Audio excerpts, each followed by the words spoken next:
Hidup itu kemesraan kok. Apa toh? Semua urusan tuh fokusnya, orientasinya adalah menemukan kemesraan, ya antar manusia, manusia dengan binatang, manusia dengan tumbuh-tumbuhan, manusia dengan bumi dan alam. Di Jawa ada namanya Rojopati dan Projopati, mesra antara pemerintah dengan rakyat, mesra antara KAI dengan penumpang dan semua yang berurusan dengan kereta api, mesra antara Allah dengan manusia, dengan semua makhluk, mesra antara malaikat dengan jin. Dengan Anda tahu bahwa jin itu dulu ada jin yang mendaftar jadi malaikat, kemudian dia menjadi malaikat unggul dan malaikat yang paling hebat di suatu periode di mana Jibril aja takzim kepada dia, namanya Syekh Kanzil Jannah. Dia diangkat oleh Allah menjadi bendaharawan surga, meskipun kelak beliau dikutuk oleh Allah menjadi iblis. Itu adalah seorang jin. Nah, jadi malaikat itu bukan makhluk Allah. Malaikat itu adalah petugas Allah yang bisa berasal dari jin, bisa berasal dari manusia. Dan jangan kaget kalau di antara Anda ini ada malaikat. Artinya ada manusia yang ditugasi Allah untuk berfungsi malaikat, baik 100% maupun 50% maupun cuma beberapa persen. Tapi pokoknya ada fungsi kemalaikatan. Saya kira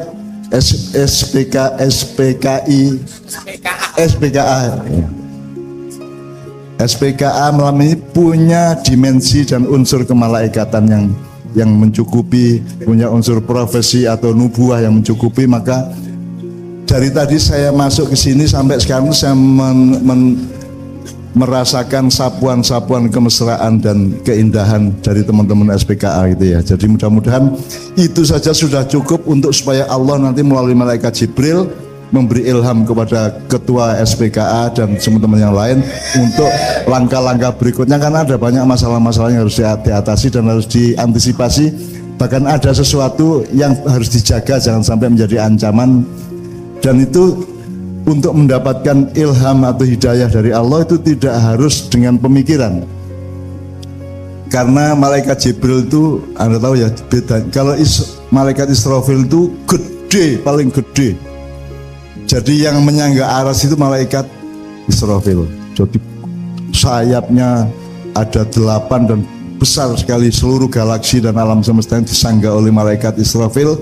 Kalau Jibril itu justru adalah petugas yang bisa besar, bisa kecil, bisa tergantung keperluan Allah apa. Bisa menjadi sangat lembut, bisa menjadi sangat siluman, bisa menjadi sangat, bisa berbentuk orang, bisa berbentuk setan, bisa berbentuk apa saja. Gitu ya. Yang malaikat Jibril tidak bisa ada hanya satu, yaitu menyerupai Nabi Muhammad SAW. Karena Nabi Muhammad tidak. Jadi kalau Anda mimpi ketemu Rasulullah itu benar-benar Rasulullah, karena Rasulullah tidak mungkin diserupai oleh makhluk siapapun yang lain, termasuk malaikat Jibril gitu ya. Ya. Dan itu semua saya tekankan karena selama ini kita tidak banyak bergaul. Kita itu sibuk sama negara, itu pun kemudian sibuk negara diperkecil menjadi pemerintahan, diperkecil menjadi jabatan, diperkecil menjadi pendapatan atau harta benda kan gitu. Jadi pemerintah itu kadang-kadang belum pemerintah, mereka itu cuma geng-geng pejabat yang berasal dari kelompok yang bermacam-macam dengan kepentingan juga berbeda-beda. Di antara geng-geng itu ternyata mereka itu pada umumnya adalah pedagang-pedagang dan pengusaha-pengusaha yang menggunakan kekuasaannya untuk usaha-usaha harta benda dan kekayaan serta kekuasaan mereka. Nah, di antara para pedagang yang pemerintah dan pengusaha itu ternyata ada juga yang maling-maling, perampok-perampok, bahkan pembunuh-pembunuh gitu ya. Ini saya bukan mengkritik, saya cuma menjelaskan bahwa ada bermacam-macam komplikasi kholik dan makhluk di antara kita gitu ya. Saya ingin tegaskan bahwa saya sedang menganut satu ajaran dari Rasulullah bahwa kita itu satu umat. Jadi saya sama Anda satu golongan. Saya sama SPKA satu golongan. Ya. Bahwa kita itu syu'uban wa qabail ya. Allah menciptakan kita, ada yang Jawa, ada yang Ngawi, ada yang Surabaya, ada yang Jember, ada yang Medan, tidak ada masalah. Tapi kita satu umat.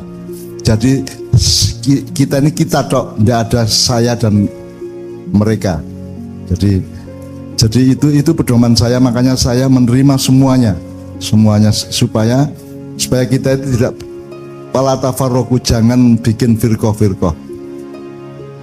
Dan maka saya satu hati dengan SPKA. perjuangan kita sama, yaitu membangun kebaikan, membangun yang terbaik untuk rakyat, untuk umat manusia, untuk nilai dan untuk Allah, kan begitu. Karena semua tujuannya sama. Bahwa ada perbedaan teknis itu Allah yang bikin. Memang ada nek suket beda karo wit klopo gitu ya, nek landak beda karo wedhus gitu ya. Itu masalah teknis yang sifatnya jasadiah. Tapi kalau esensinya, rohanianya sama, perjuangan kita sama gitu ya. Meskipun secara teknis saya bukan orang KAI gitu ya. Secara teknis saya banyak bergaul sama orang-orang Inka, banyak sama orang KAI dulu juga banyak. Tapi saya bukan orang KAI, saya juga bukan orang NU, saya bukan orang Muhammadiyah, saya bukan orang, bahkan kalau bisa saya bukan orang Islam. Artinya saya orang Islam tidak sebagai golongan, bukan golongan Islam. Karena kita adalah orang-orang yang sama-sama mencintai Allah dan sama-sama mencintai keindahan hidup di antara kita. Dan nomor satu adalah, menurut saya adalah cinta kasih. Karena maintenance-nya dengan cinta kasih. Untuk menyatu itu maintenance utamanya adalah apa? Alat utamanya adalah cinta. Makanya Allah mengatakan, kalau engkau mencintaiku maka ikutilah Rasulullah, kan begitu. Ikutlah Muhammad.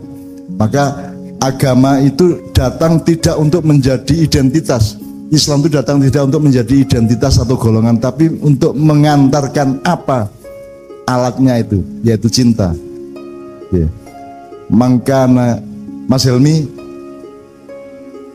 in kuntum tuhibbunallaha, qul in kuntum tuhibbunallaha fattabi'uni yuhibbukumullah. Allah dawuh kepada Muhammad, wahai Muhammad, katakan kepada umat manusia, jika kamu mencintai, kalau memang kalian semua itu mencintai Allah, maka ikutilah aku atau Muhammad, yang ya Allah mencintaimu dan mengampuni dosa-dosa. Sangat jelas kok algoritmenya.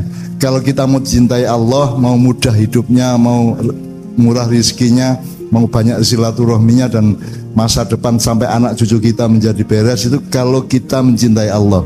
Jadi nomor satu hidup itu saudara kok mencintai Allah. Dan kalau mencintai Allah, maka kita bersatu di dalam sebagai satu umat yang al-mutahabbina fillah, orang yang saling mencintai Allah dan saling mencintai di antara satu umat itu gitu. Pokoknya menungso itu gak iso ijen rek. Mulane ma'iyahan. Gak kabeh wong iso nggawe klambi, mulane butuh wong tutul klambi. Gak kabeh wong iso masak panganan, mulane butuh warung. Gak kabeh wong iso nggawe kupluk, mulane butuh wong tutul kupluk. Kita bertukar-tukar hikmah, bertukar-tukar barokah di antara kita semua. Makanya termasuk soal ngantuk, soal kelemahan manusia itu sudah sejak awal harus ada prinsip di dalam membuat sistem dan tatanan pengelolaan agar supaya itu semua dilindungi. Itu semua jadi misalnya nyopir bis saiki saka Surabaya Jakarta balik gak turu akeh iku ya. Nah, kereta api jangan sampai seperti itu karena efeknya lebih besar. Maka harus ada sistem yang mewadahi bahwa manusia itu yo kuat, yo lemah, yo apik, yo elek. Tapi turuti sing elek dicoba dipageri, sing apik didorong dan dikembangkan. Dan itu yang pertama. Makanya kita hidup tuh nggak bisa tidak ma'iyahan.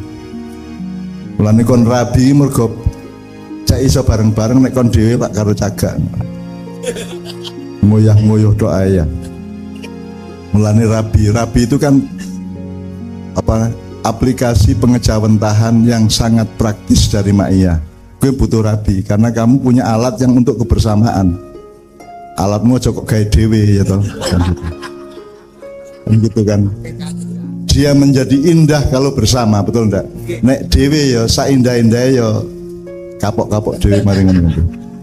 Nomor 2, nek coro Ma'iyah, coro desa, coro awam itu pokoknya menungso itu kan mulane ono sekolahan, ono sekarang itu kan mergo menungso itu gak roh asli nih, maka dibikin roh itu dari keluarga, dari sekolahan, dari universitas kan itu memindahkan manusia dari tidak tahu menjadi tahu. Tapi tahu tok gak cukup, roh tok gak cukup, kudu ngerti sing diweruhi. Jadi makanya yang pertama dari majelis taklim itu dari memindah manusia dari tidak tahu menjadi tahu, itu majelis taklim. Jadi SPKS juga harus menjadi majelis taklim sekaligus majelis takrif. Takrif itu memperdalam sesuatu yang sudah diketahui. menguasai sesuatu yang sedikit itu majelis ta'rif. Kemudian majelis tadris atau tadarus itu peka dan hafal terhadap segala sesuatu yang sudah dia ketahui dan dia kuasai, itu majelis tadris. Kemudian ada majelis takdib. Takdib itu iso ngelakoni. Ternyata dalam hidup itu kita pun dibutuhkan ada beberapa hal. Pertama roh, nek roh ya kudu ngerti, aja roh tok, kudu ngerti, nek roh ngerti kudu iso. Mari iso kudu gelem. Nah itu problemnya yang dari 4 ke 5 tadi, dari iso ke gelem. Semua koruptor tuh ngerti dan tahu dan bisa untuk tidak korupsi, tapi dia gak gelem orang korupsi, dia gelemi korupsi. Karena dia bisa tidak nyolong tapi dia nyolong. Jadi dia tidak mau melakukan yang kelima, yaitu gelem. Gelem itu namanya irodah. Kalau Allah namanya amr atau irodah. Idza amruhu idza arada syai'an ayakulun. Kalau kepengin kun fayakun, ya kuwi kudu gelem nglakoni sing apik, kudu gelem ninggal sing elek, kan begitu. Itu sangat jelas ajaran Tuhan, itu sangat jelas. Kemudian yang ketiga, menungso dunia iki ngelompok dulu menjadi suku-suku ngelompok di alas, kemudian lama-lama menjadi satu komunitas agak besar, lama-lama menjadi kerajaan. Jadi ada 3 sistem perkumpulan manusia. Siji negara berdasarkan aristokrasi. Jadi suku ono rojone, ono kepala suku, itu namanya aristokrasi itu ya. Kemudian sejak abad 16 ada Renaissance. Nah sebelum itu sudah ada kerajaan-kerajaan di mana-mana ya, di Eropa, di Jawa, di Indonesia, di mana-mana, di Cina, di Jepang, Korea, semua kerajaan pakai sistem aristokrasi. Kemudian ada sistem yang baru sejak abad 16-17 itu sistem demokrasi, di mana pemilik tanah, pemilik kehidupannya adalah rakyat yang merupakan warisan dari Allah atau pinjaman dari Allah. Itu namanya demokrasi. Kemudian yang ketiga ada sistem negara yang dikendalikan oleh korporasi. Jadi Renaissance dulu abad 16-17 itu memindah dari kekuasaan raja menjadi kekuasaan pedagang. Nah sekarang KAI itu terancam oleh yang ketiga ini. Suatu hari saya kan karpe ada KAI itu BUMN, ada badan usaha milik negara, ada BUMP, badan usaha milik pemerintah. Sekarang saya tanya kepada teman-teman KAI, prakteknya selama ini KAI itu BUMN atau BUMP? BUMP berarti perjuangan jangka panjang Anda jadikan itu milik negara, bukan milik pemerintah. Yang negara pemerintah dipelajari, negara pemerintah itu beda. Malaysia aja kepala negaranya raja, bergiliran 4 ya. Terus kepala pemerintahannya Perdana Menteri. Demikian juga Inggris, demikian juga Spanyol, Jerman pun, Polandia, Monaco, semua itu kepala negaranya adalah raja. Nah sekarang di Indonesia saking akeh rojo, akhirnya gak gelem rojo. Akhirnya kepala pemerintahan sama dengan kepala negara. Jadi Jokowi adalah kepala negara, strip kepala pemerintahan. Jadi Ibu Irina itu ibu negara. Jadi ibu kepala pemerintahan sebenarnya, ibu negara. Jadi negara itu beda sama pemerintah, gitu ya. Di Jerman sana kalau Anda hidup di sana, meskipun tidak ada pemerintah, negara tetap jalan. Karena ada pembagian tugas yang jelas. Ini urusan negara. Misalnya di UUD 45 kan jelas itu bahwa ya di UUD 45 ada orang miskin dan Nah, bukan pemerintah, negara. Meskipun negara boleh memerintahkan kepada pemerintah, tapi negara sama pemerintah itu beda. Nah di Indonesia tidak dibedakan, kepala pemerintahan sama dengan kepala negara. Akhirnya nek ono opo-opo negara harus hadir karena pemerintah. ASN itu aparat sipil negara, bukan aparat sipil pemerintah. Prakteknya ASN apa ASP? ASP kan gitu. Jadi yang menentukan kepala bagian di kabupaten itu bupati atau negara. Bupati itu kan outsourcing, presiden kan outsourcing. Pegawai sementara dipilih 5 tahun tok, outsourcing toh, itu pegawai sementara. Jadi mereka tidak pegawai kontrakan. Tidak mungkin, tidak logis kalau pegawai kontrakan berkuasa terhadap pegawai permanen ASN itu. Nah ini saya tidak tahu ASN apa bukan. Pokoknya ASN itu aparat sipil negara, bukan aparat sipil pemerintah. Jadi sekali lagi ada BUMN, Badan Usaha Milik Negara, ada BUMB, Badan Usaha Milik Pemerintah, ada BUMR, Badan Usaha Milik Rakyat, ada BUMS, Badan Usaha Milik Swasta. Aku takon praktek Yonan Revolution ini, setelah ada Pak Yonan memimpin KAI dulu, itu kalau lihat prakteknya di stasiun, di kereta api, di mana itu milik rakyat apa milik negara atau milik swasta? Swasta kan dijalankan seolah-olah KAI itu adalah perusahaan swasta. Nah itu salah satu PR dari SPKA, suatu hari harus bisa difikskan bahwa ini badan usaha milik rakyat.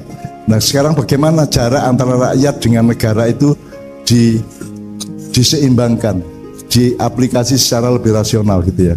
Sebab prakteknya kan bukan milik rakyat, prakteknya kan milik pemerintah, bahkan pengelolaannya milik swasta kan begitu kan. Nah itu PR yang luar biasa. Sob, saya ini rakyat. Aku biar gelundang-gelundung stasiun saya gak iso. Aku mau bus stasiun biar tuku apa jenis tiket apa jenis peron saya itu ora iso. Saya tidak mengatakan harus bisa, tapi pokoknya harus ada pengelolaan yang mencerminkan praktek bahwa ini badan usaha milik rakyat.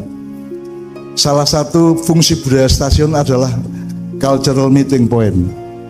Jadi stasiun itu tempat orang berkumpul, tempat orang ngobrol, tempat orang berdiskusi.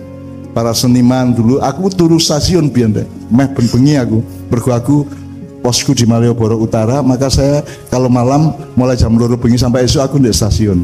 Saya tidak mengatakan bahwa saya harus punya hak seperti itu lagi, enggak, tapi pokoknya harus ada pembenahan dan reformasi kembali supaya seluruh tatanan dan pengelolaan sistem perkeretaapian termasuk stasiun itu dirakyatkan kembali. Sekarang kan gak iso dodolan asongan, gak iso warung cilik, gak iso kudu warung sing modal besar, kudu iso nyewong gondek jero itu sangat menghina rakyat sebenarnya. Cuman aku gak ngomong ngono lah ya. Sebenarnya itu sangat menyakiti hati rakyat. Jadi perjuangan SPKA saya mohon suatu hari dipikirkan bahwa nek iku milik rakyat dadi kotor iya, tapi kan bisa dikelola, bisa dibatasi. Rakyat kan juga bisa diatur. Rakyat Indonesia itu kan sangat mudah diatur. Wong ide gelem kok. Kaki 5 diusir ya gelem kok. Mari balik meneh ngono ya. Ya. Tapi rakyat Indonesia itu rakyat yang sangat dahsyat dan sangat mudah diatur. Wong dikai 50.000 milih bupati ya gelem kok. Gitu kan? Jadi SPKA kalau memang memiliki ideologi kerakyatan seperti itu, entah bagaimana nyicil sedikit demi sedikit supaya minimum dari ekspresi para pekerja di kereta api jangan terlalu nyio-nyio rakyat lah, jangan terlalu nyilak-nyilak apa jenis buak wong cilik lah gitu. Jangan terlalu kejam kepada orang yang mungkin kurang tertib gitu ya. Pokoknya tolong akhlaknya juga dipraktekkan oleh para pekerja kereta api. Iki wae rakyat iki, ojo lali. Jadi ojo nemen-nemen olehmu kereng karo rakyat dia. Ya diomongi baik-baik dan harap tahu bahwa sistemnya masih keliru, belum rakyat. Sistemnya masih negara strip pemerintah. Karena pemerintah ngaku negara toh sekarang kan gitu. Jadi itu yang jadi salah satu kekhawatiran dari SPKA adalah KAI pada suatu hari akan menjadi milik swasta, milik para konglomerat gitu ya. Akan diprivatisasikan gitu ya. Nah itu mohon disusun sekarang SPKA menjadi polisinya PJKA, bukan polisi kepada rakyat, polisi kepada PJKA-nya, polisi kepada BUMN-nya. Anda yang harus menjaga martabat KAI sebagai bahwa KAI adalah milik rakyat, badan usaha milik rakyat. Anda polisi itu di zaman Jawa kuno dulu namanya jagawerdi. Jaga itu menjaga, werdi itu martabat. KAI itu punya martabat tinggi kalau dekat sama rakyat dan memberi peluang yang wajar kepada rakyat. Tidak lantas melanggar-langgar enggak. Tapi pokoknya ojo kok singgang-singgang lah rakyat, ojo kok singgang-singgang. Paling tidak dari sikapnya para pekerja di stasiun, di kereta api, jangan terlalu nyinggang-nyinggang rakyat. Ya pancen mungkin tidak jauh karo aturan, tetapi harap sadar dua hal. Satu, iki sing duwe lho, rakyat iki sing duwe lho. Kan jenenge badan usaha milik negara yang katanya milik rakyat. Nomor dua, sistem pengelolaan KAI sendiri masih belum mengakomodasi hak-hak rakyat secara esensial kan begitu. Saya tidak menyalahkan, tapi pokoknya kan cik ngono toh, sampai tadi mengatakan bahwa ini kan BUMP bahkan BUMS, badan usaha milik swasta. Kekuasaannya kekuasaan pemerintah, pengelolaannya model swasta. Lalu ini kan BUMR, badan usaha milik rakyat kan gitu.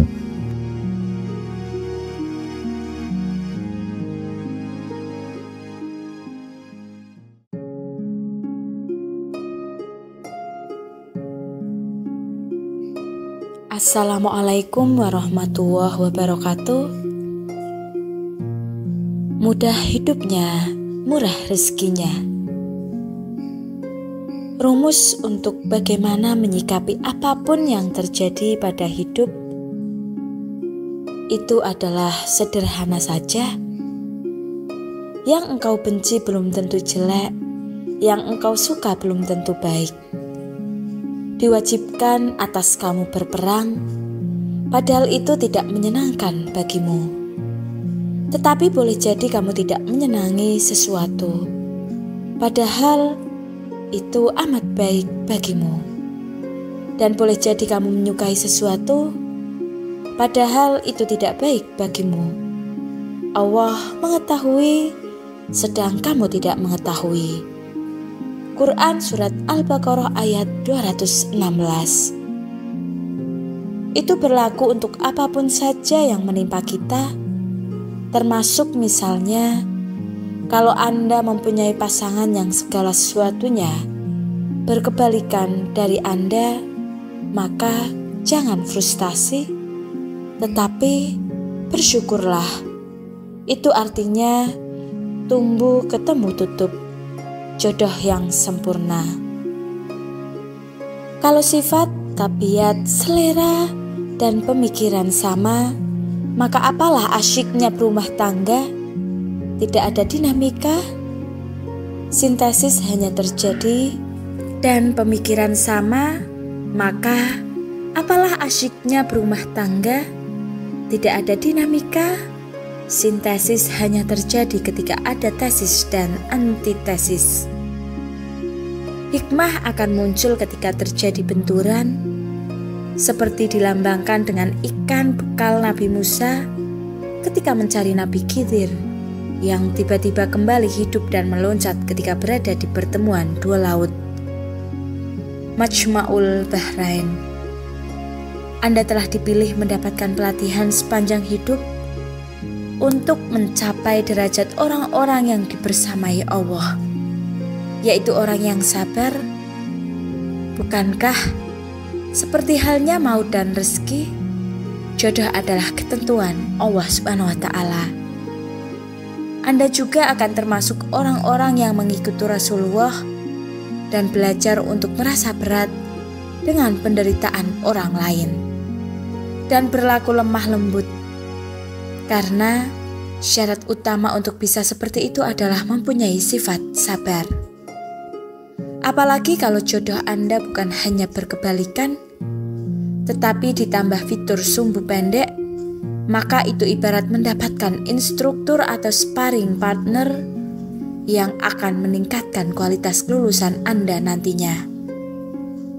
Selain derajat yang tinggi, sabar adalah satu dari dua kunci kebahagiaan dunia akhirat, yaitu sabar dan syukur.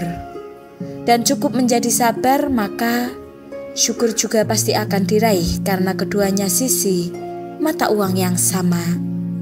Sabar adalah syukur atas hal-hal yang tidak disukai, dan syukur adalah sabar atau menahan diri terhadap apa-apa yang disukai. Betapa beruntungnya Anda.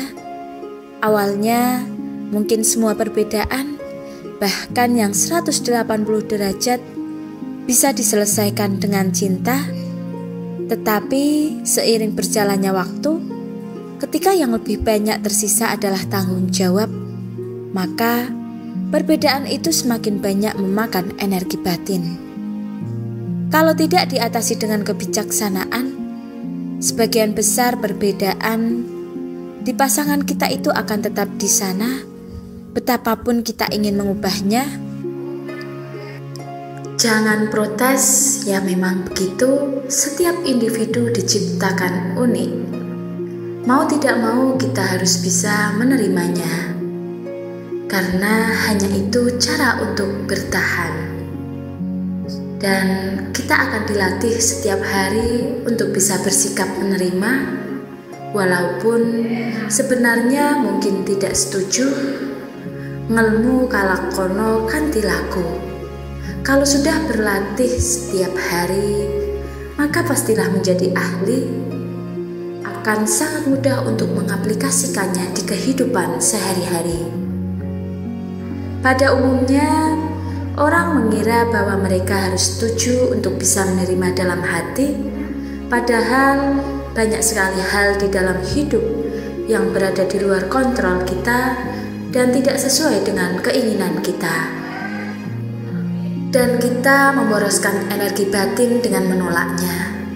Dari yang konyol, remeh temeh, jengkel melihat teman yang punya pendirian begitu bodohnya, tetapi tidak menyadari kebodohannya, dan terus berkuar-kuar di grup yang kita terpaksa mengikutinya demi sopan santun. Ataupun yang besar-besar, dada kita sempit dengan sangat banyak kebusukan di hampir semua bidang kehidupan yang terjadi di Indonesia. Kita sedih dan marah melihat bagaimana orang dan pembohong masih saja bisa bercokol berkuasa, padahal sudah jelas-jelas tidak berkompeten. Itu memang sangat erat relevansinya dengan hidup kita. Tetapi jauh sekali dari jangkauan kita untuk memecatnya. Tetapi itu sudah mengkonsumsi banyak sekali energi batin kita. Kunci untuk bisa menerima apapun saja adalah menyadari sepenuhnya bahwa segala urusan kembali pada Allah, dan milik Allah lah apa yang ada di langit dan apa yang ada di bumi, dan hanya kepada Allah segala urusan dikembalikan. Ali Imran ayat 109. Yang membuat kita lelah adalah kita mengurusi yang bukan urusan kita. Hatimu akan tenang kalau engkau tahu diri untuk tidak mengurusi yang bukan urusanmu. Yang mungkin menjadi urusanmu hanyalah niat dan usahamu, yang harus kau sucikan dan lakukan dengan sebaik-baiknya, sementara hasil atau kejadian yang benar-benar termanifestasikan adalah hak prerogatif Allah. Suka tidak suka, setuju tidak setuju, kehendak Allah yang akan terwujud. Jadi, kenapa tidak menerimanya saja? Tapi yang sering kita lakukan adalah kebalikannya. Serius memikirkan atau mengurusi soal hasil, tetapi berupaya seadanya. Kita seringkali memelihara rasa khawatir karena diam-diam dengan bodohnya kita menyangka bahwa rasa khawatir mencegah terjadinya sesuatu yang kita khawatirkan.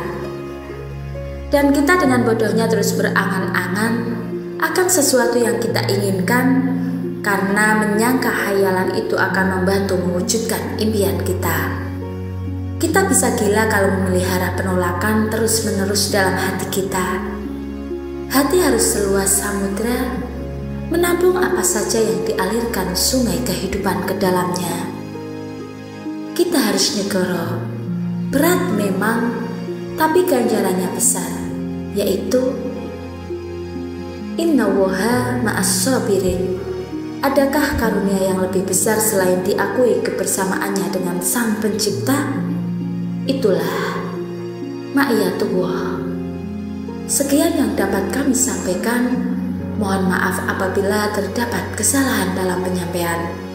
Wassalamualaikum warahmatullahi wabarakatuh.